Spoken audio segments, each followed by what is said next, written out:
Hey, what's up, Lightbolt Joe here. Today we are going to discuss the 2013 action comedy film Armed Response. So this stars Ethan Embry, Carrie Lewis is in this, a bunch of other people are in this.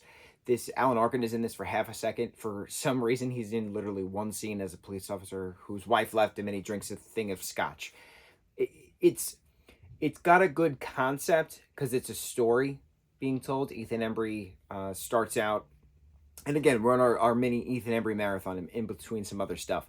So Ethan Embry is this bartender in some tropical setting, whether it be, what was it, Mexico? Monaco? I think he went to Mexico. I think that's what this vacation spot is. Anyway, he's bartending on the beach, and he's telling a story about how he got rich from security.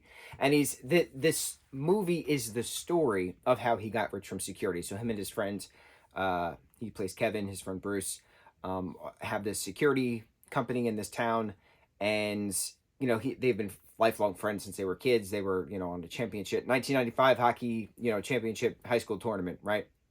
And so they business is slow, and then Bruce gets an idea, well, why don't we start robbing people so that way they feel unsafe, and then they'll buy our security systems, much like how a bartender will leave out pretzels to make you thirsty to drink more. Same concept, right? And then things happen, and then they wind up stealing a bag of $500,000 of cash from Carrie Lewis, who is a drug dealer. And so there's that whole plot line. And then Bruce is friends with this kid who play video games all the time together, and then they meet up for the first time, thinking the other is younger and older. So it's funny how when you have an online friend and you don't know what they look like, you have this image of them in your head, and then you actually meet them, and it's not the image that you assumed.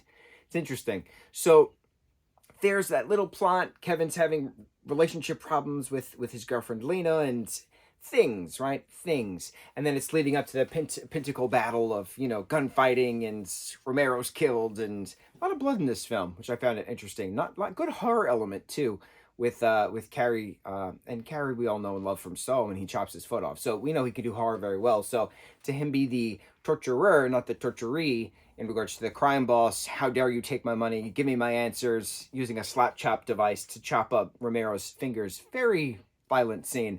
The shooting out at the end, Bruce dying, Kevin leaving.